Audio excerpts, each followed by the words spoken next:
Gary Genske. Gary is from California. In fact, Deborah Mills, who is also on our board of directors of OCM, she is board director of National Dairy Producers Organization. And National Dairy Producers Organization has, over the last 10 years, been pushing for our products that we produce in this country to be labeled from this country. And of course, as dairy producers, it's extremely important that on our dairy, specifically cheese, and Gary will speak to that. Also wanted to make note of, though, the fact that we've also had a beef logo that was created at the same time, I believe 12 years ago now. And we're looking to be able to utilize this, and I'm thinking, trying to connect two things together, potentially having, what we're trying to do with the independent grocers and the independent processors and cattlemen to maybe use a seal like this within the entity that we're trying to create. So keep that in mind when you're listening to Gary's presentation as to the possibility of what this might look like if we were to do something like that. So I will turn it over to Gary Genske. Gary is the chairman of he's the treasurer of National Dairy Producers Organization, and he's a founding member. So he's been actively pursuing dairy policy, and also on the side, we're pushing this trademark issue. So Gary, go ahead. Thank you, Mike. What probably nobody there knows who I am or whatever. I'm sitting here right at the windows behind me, about a block behind those windows is John Wayne Airport here in Orange County, California. Even though I'm a CPA, we've got quite a large CPA firm I founded over 40 years ago. We work primarily with dairy clients in 33 states. They produce about 15% of the milk in the country. I want to remind everybody that of the 9.3 million dairy cows that exist, a third of them go to beef every year. So we have a pretty strong interest in the beef market ourselves. In 2010, we formed a tax-exempt organization called National Dairy Producers Organization, and our primary focus is dairy. With our goal is for profitability, for sustainability. In other words, all we care about is dairy producers getting their fair share of existing retail dollars. Well, in working and forming an organization like this, there are in all the various different commodities produced, there's a lot of detailed issues. We have gotten involved in early on in 2010 and in 2011 with helping as the 2014 Farm Bill discussions started. Early on, we recognized numerous issues about oversupply, cutting pricing, and things like that. One of the peripheral issues was the country of origin labeling, which was back then it was called the COOL, C-O-O-L proposals. We, Mike Eby, myself, and Bob Crucker, another board member, retired board member, I should say, from Idaho, we made a couple of different trips trying to lobby for sustainable pricing and how to do that in Washington, D.C. with all the members of the House and Senate Ag Committees, folks that we could see, which were most of them. And along with that, country of origin labeling was real close to the top of our list. So in and around middle of 2011, and you see the date November of 2011 on this first slide here, we managed to engage Dairy Management Inc. Now, Dairy Management Inc. is the marketing folks funded through our checkoff money. from the dairy industry. They end up with 5 cents of our 15-cent per hundredweight assessment money. Well, Dairy Management Inc. looked at the concept and agreed to look at whether retail packaging carrying 100% USA logos was a worthwhile venture. And I'm going to report on that before my 30 minutes are up here. But going back, during 2012 and 2013, we're actively involved in trying to get change for the farm bill that would be more producer friendly. We met in Chuck Schumer's office. Chuck Schumer was working on trying to pass country of origin labeling, and he managed to get many products labeled, particularly products that are imported that are like fruits and vegetables, that sort of thing. Probably others that I'm not aware of, but he did not manage to get beef and milk made a part of country of origin labeling. So all that did for us is put us on full steam ahead and getting our own logos, even though there's and his explanation is that because there were NAFTA rules about and the government somewhat being involved in country of origin labeling laws, that it violated some rules vaguely in the NAFTA agreements that exist.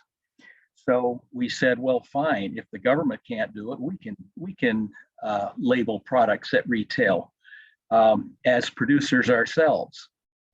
And so I want to, I'm going to quickly go through a 2013 Facebook chat, and this is the typical dialogue. One of the things that our National Dairy Producer Organization does, and we've done this since 2010, is we have one national call a week. All you have to do is call in, enter in a PIN number, and you're part of the conversation. Now, we've been doing this. Early on, we did it twice a week, and now we're doing it, excuse me, we're doing these calls. Mike and I are generally on them, as well as some of the other board members. But this is the kind of dialogue that we routinely are exposed to and try to work through issues. There was a Facebook chat that there was a question: are country of origin labels a good idea or not? Now, one cattle producer said, as a U.S. cattle producer, I'm generally in favor of these labels because, as with any other consumer good, a lot of Americans would rather purchase American products over imports if possible. This movement hits a major roadblock with agricultural products since these labels aren't required. Meat packers and processors are against it since they would like being able to import Mexican, Brazilian, and Canadian animals for their plants. The packers say the labels would be too costly, but I don't see how one extra sticker or label would be that much to ask. Am I missing something? Or is this just a case of everyone looking out for themselves and making up reasons why not to have to do it? So, and then there was a long chat after that. And what I'm trying to say is it would go probably without having to do any research that 100% USA beef on packaging at retail would be successful. And what I'd like to do is go through the research that we have here. And this is on our website, and I'll repeat this again at the end. If you want to look at our website, all of this information is there and more at www.100 spell out the word percent, which is 100%, then USA.org. I'll repeat that at the end so that you can go on and see how to get involved in retail packaging. So again, this was Dairy Management Inc. paid for the research for whether or not labeling at retail would be of any value. I'm going to go through this, a couple of these slides pretty quickly because we're going to get into the weeds here a little bit. Their objectives was to determine the importance, understand consumer appeal of such a trademark, and explore a perceived value and ability to drive perhaps a price premium. Now, if you go to the website, you'll see this exact page, and so you can read their methodology, but I like what we're going to talk about next. An overview of the key findings that 78% of respondents see 100% USA mark as extremely or very important. 100% as far as product appeal goes, 100% USA mark drove significant increases across 3 dairy categories that were tested, and mainly milk, cheese, and yogurt products, versus, in other words, they significantly increased product appeal versus the same products that did not have the trademark. In other words, purchase intent improves for unbranded products and branded products when 100% USA logo is present. And I might also point out that it took us a considerable effort, but we trademarked both the 100% USA and milk and 100% USA beef. We planned at that time to go off into, and you'll see other commodities on our website, but we did not trademark any other than just milk and beef. Because as we discovered later on, it was enough for us to keep up with just those 2 trademarks alone, let alone try to brand everything. So as far as a price premium goes, consumers are willing to pay more for products that carry the 100% USA mark. Significantly more producers are willing to pay a premium on all products with the 100% USA mark. And then finally, the perceived better products. Yeah, products are more highly rated when carrying the 100% USA mark at retail.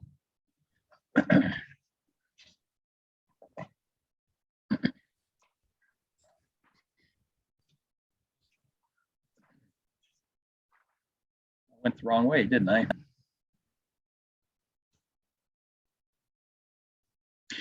So this is a very important graph in determining whether the 100% USA seal on products is worthwhile.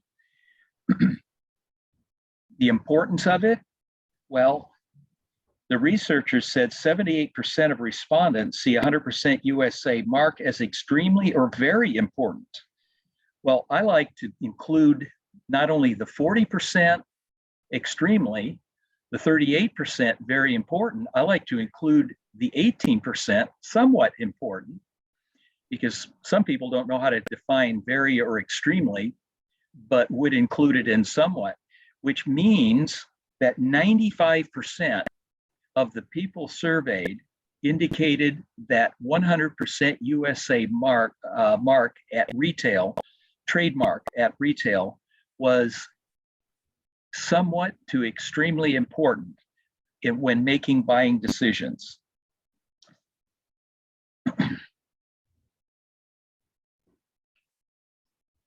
Does anybody have any question about what this means, or is it pretty well self-explanatory?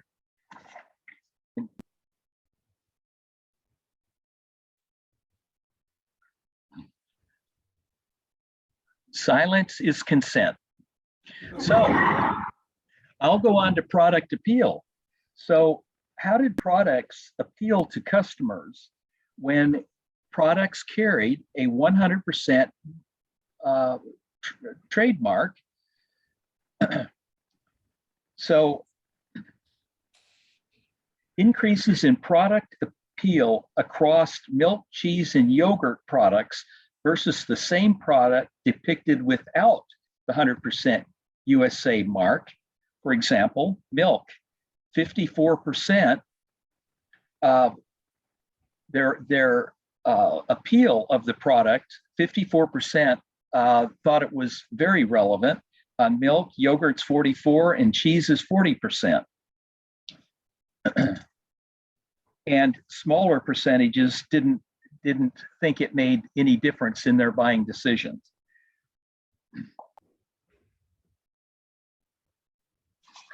So when people would look at two products sitting side by side, let's call it two 1 pound packages of cheddar cheese. One carries a logo, 100% USA, made from 100% USA milk, and the other one does not. Well, what's the purchase intent? So in unbranded products, on unbranded, see, we have two categories here. Unbranded products, let's say a generic store brand, and then we'd have a second preferred brand. For example, in cheese, you might say a preferred brand might be, I think a national brand would be like Borden. I think Borden's just about everywhere in the country.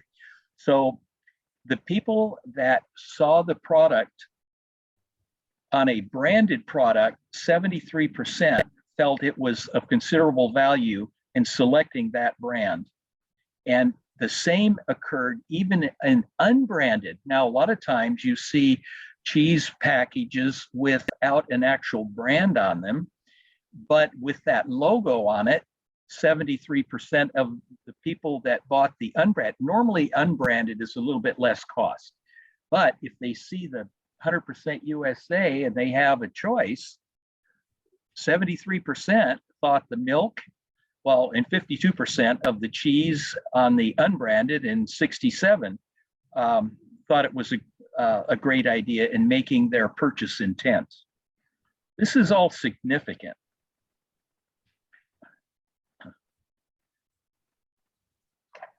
And this is probably the best part of what my 30 minutes is all I'm allowed to talk. I usually talk for hours, but anyway, Mike only gave me a short leash here today. So our next component here is, how does the 100% USA trademark on packaging at retail affect pricing? Well, willing to pay slightly more. So consumers are more willing to buy US labeled products and pay more as well. 50% said they would on milk, 42% on yogurt, and 36% said yes on cheese. But then the question is, how much more are they willing to pay? Well, 1 to 5% said they will. 75% of respondents said that they would pay 1 to 5% more for cheese than respective percentages for yogurt and milk are illustrated here. But the point is that the average of all the respondents indicated that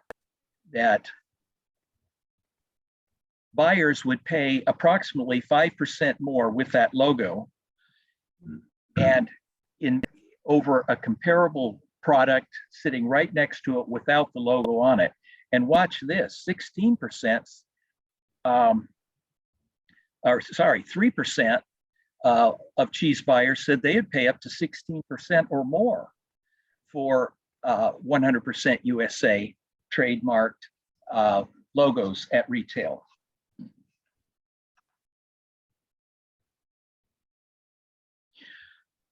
So then what did the respondents think about the products themselves? I feel like I made a good decision buying 100% USA product. Now, the research, marketing research folks probably went into a whole lot more detail than what all of us care about here today. But the point is that so many of the respondents felt really good about the product containing 100% USA seal, thinking that they then know where the product is coming from and felt a whole lot better about buying those products as well. And so as far as milk goes, 71%, and cheese, 57%. I mean, these are huge numbers when consumers go to the dairy case and see two products, one with the seal and one without. The perception is the product with the 100% USA seal on it. These are the numbers that illustrate how important it is for the buying customers to know where their products are coming from.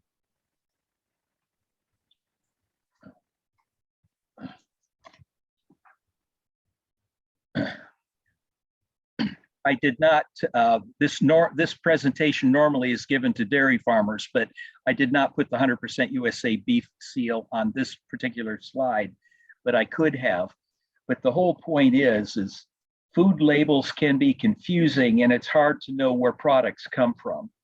So when you see this trademark on a product at retail, you can buy with the confidence of knowing that it is made with 100% USA quality and supports America's farmers and the US economy.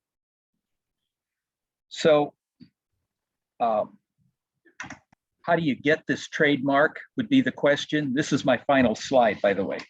So how do you get this trademark and how can it be utilized? We've had producers, our processors, literally change their labels. In other words, we have logo stickers that can be put on packaging, but what we've had are a small number of processors that their own packaging label was then redesigned to include this 100% USA so that there was no need to put more detail like by way of an extra sticker or anything. So processors literally changed their labels to that have used this to include this 100% USA. Now we have trademarked these logos, and the reason we trademark them is because obviously if a large processor comes to us and said, yeah, I think this is a really cool idea, we want to do it. Well, there's going to be a cost. Now I'm a CPA and I'm also an auditor. So we want to verify that if we're labeling and allowing people to use our trademark 100% USA, we want to confirm and make sure that it is 100% USA. And so how important is it for us to be able to know where our food comes from, know it's coming from US farmers, and we want our buyers at retail to know where it's coming from. And again, they're willing to pay us a little bit more for our products that carry this logo. On our website, again, and I'll repeat it, it's www.100%usa.org. There are, I think, about 4 links that can take you to a few different sections. And one of the sections is a proposed agreement for use of the 100% USA. And the cost, as far as we're concerned, is essentially only a cost to do any as much verification as we feel is necessary, so that people don't go out there and start using this label and they in fact are not 100% USA. We want to confirm that they are, and not have these trademarked logos to gain a poor reputation of being not meaningful. So there is going to be some cost, and it's not a terribly large amount. But the point is that if we're talking about local and for example, the previous speaker I was listening to was talking about all of these local producers, farmers selling off, 2 to 5 steers a month. I think the verification process, so that they could use 100% USA beef, would be very easy to verify and confirm, so the cost would be negligible. We want to encourage the use of this. Now, let's say it another way. I produce milk. I've been in a dairy farm for 32 years in Roswell, New Mexico. I asked my co-op if they would use this 100% USA, and they've never responded, number one. But after my initial request, I discovered that my own co-op was importing products and using imported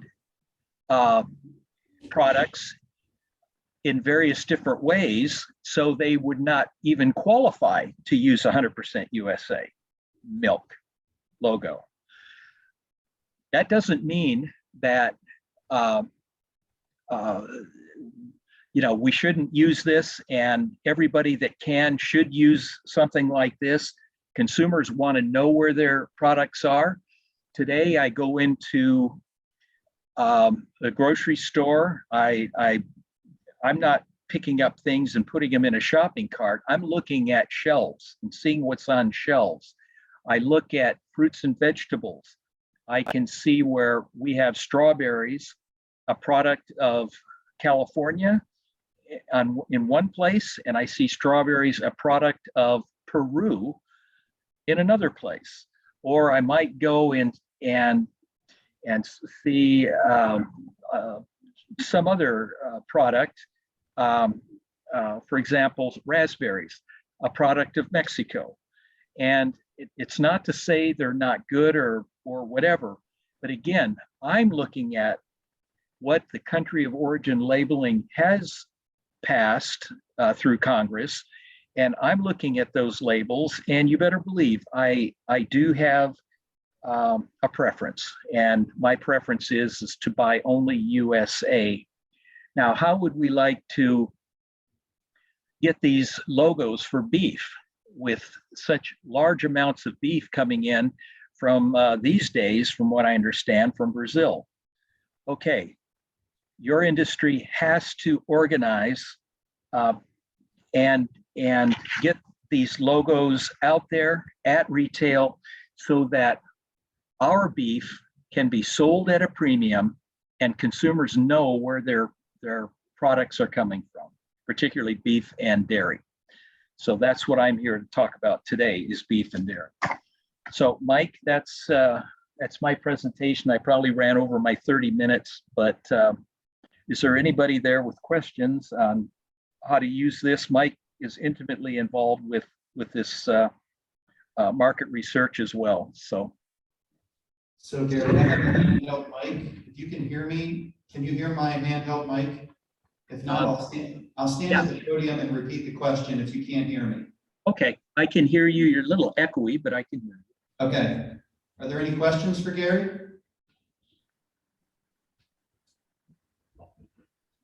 Okay, Mike, let's see a raise of hands in the room. Of course, I can't see. How many people agree that this logo should be on packages at retail? Just show of hands, Mike, and I'd like to know who didn't raise their hand. I'd like their name and address. I didn't raise my hand, but I'll tell you why. Okay. big crowd. Gary, this is Mike Schultz from Brewster, Kansas. I want to thank you. I chair the RCAF Cool Committee. So just an idea, and I understand the issue of labeling pretty well. A big concern of mine is why we don't repeal the removal of beef and those few items listed in the 1930 Tariff Act, known as the Smoot-Hawley Tariff Act, to where all products had to be named to the last user by origin. And if we did that, that would simplify some of our issues. Because by default, everything that was not imported would be U.S. origin. Yeah, yeah. I'm getting where you're going with this. So it was just the end user had to declare the product source. Is that what you're saying? Yeah, he doesn't have the mic anymore, but yes. Yeah. Well, no, we want, is it 100% USA beef or not? It's just, there's no gray area. It's either a yes or no. And only the yeses get to use this trademark. All in favor of that, say aye. Aye. Any opposed? Is it already out there? Okay, Mike, we still, this is Craig from up the state of Washington, we still fight this Tyson deal. 45% of the kill at Tyson is comes from Corban Ray and those southern Alberta feedlots. And they're killed there. When they get there, I've been to the plant, I've watched the DOC at Tyson. They come in under, they pay a duty thing as far as a checkout dollar deal at the border. But when they get down there and they knock the hide off of it, they run a label up the side, and it's fictitious in a way because it says USDA inspected. Yeah. Yet, the average, when we did a survey with the Washington Beef Commission, which I was a member for 6 years, even the rancher's wife, 80% of them thought when it said USDA inspected, they thought that meant it was USDA meat. And so they get through on our deal, and it says USA inspected, although 45, like Tyson's plants, 45% of the kill is Canadian beef that's coming down there. And I don't know what Washington beef's similar number. I think they're only like 33 or some number like that. But, Unbelievable. well, what do we do about that? I mean, so we got country of origin labeling, and god dang, they're riding on our advertising, our beef commission dollars that go into NCBA, and they distribute it out. And it's not USDA beef, it is actually Canadian beef, which in Canada, in their own kill plants, if we take that to the Canadian plant, they have a Canadian inspected label that they put on their beef, Canadian, born, bred, and fed, or whatever. We're in a between deal. How do you suggest we solve that deal? Well, part of National Dairy Producer Organization agenda is to get producers communicating across the country on issues exactly like this, only not quite on this point because we're dairy, not beef. But we get one organization with membership across the country. We address the issue. You asked a rhetorical question, what do we do about it? Why don't you organize across the country and do something about it in a consolidated way, not just the state of Washington by itself. The issue's a lot bigger than what 200 people in Washington can do by themselves, because it's a national issue. Because there's likely more beef coming in today from Brazil than there is from Canada. or even Mexico. And if that has to be dealt with as well. It's probably fine to have these imports, but when the consumer knows where their products are and what qualifies for 100% USA and what doesn't, if it doesn't have 100% USA, we don't care where it came from. It may be USA, but it just doesn't carry that logo.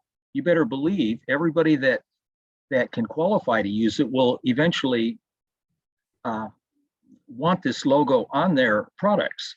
And so somebody's got to get this thing rolling on your behalf. And you guys create your 48 state organization that addresses this. 100% USA is a direct solution to the consumer, of getting the consumer to buy USA versus not. You saw the numbers on these slides of how important it is. In other words, 95% of people think it's very important that their food is sourced in the United States. And if those who can't qualify can't use it, they don't get their products labeled at retail with this logo. And what's the preference of consumers to buy 100%? You saw the numbers, it's staggering.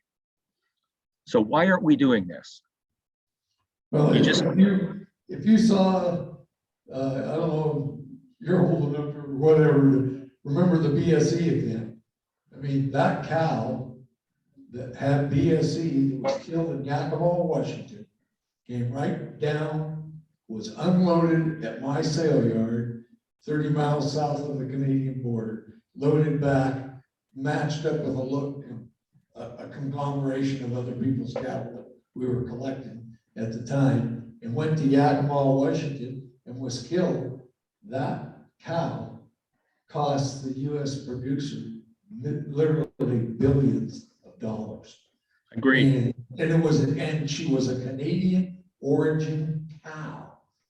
Had we had label of origin, and then down the road we did have country of origin label for a while, the discrepancy between our cattle, U.S. cattle, and the Canadian cattle was about $10 to $15 a hundred. And, the Canadian boys didn't like that very well, but we didn't like them shipping that cow down when the cow had been inspected at average and they knew damn well there was something wrong with it. Well, I'm glad you brought up this USDA inspected. Isn't that saying something else other than 100% USA sourced? You better believe it does. It's quite a difference. 100% USA sourced is also USDA inspected. So, but the point is, people want to know where their products are coming from. Chuck Schumer, I just don't mind telling you, I'm not the biggest fan of Chuck Schumer, but he did try to get our country of origin labeling to include all imported food products. And boy, did he have a fight on his hands when he, with regard to dairy and beef. So, and we never got it. So, Mike, I'm well over my my 30 minutes, like an hour now. So if you want to continue the conversation with the group there, I would ask you to invite them on our call. We don't mind talking about beef on our dairy calls either. Right. So get more people calling us and yeah, let's talk about it. And remember, we have about 3.5 million beef cows ourselves a year. Yeah, that's right. In the dairy side. So there you go. Yeah. Well, thank you, Gary. Let's give Gary a round of applause. Thank you so much, Gary. We look forward to continue the conversation, and thank you too for the break that's coming up here. National Dairy Producers Organization sponsored the break that will be happening here yet this afternoon. So, are you serving ice cream or something? So it's cookies and milk. All right. Cookies and ice cream. Cookies and ice cream. All right, that's better than what I suggest. That's right. Excellent. All right, see you all later. Thanks, Gary. Appreciate it. You bet. All right, next.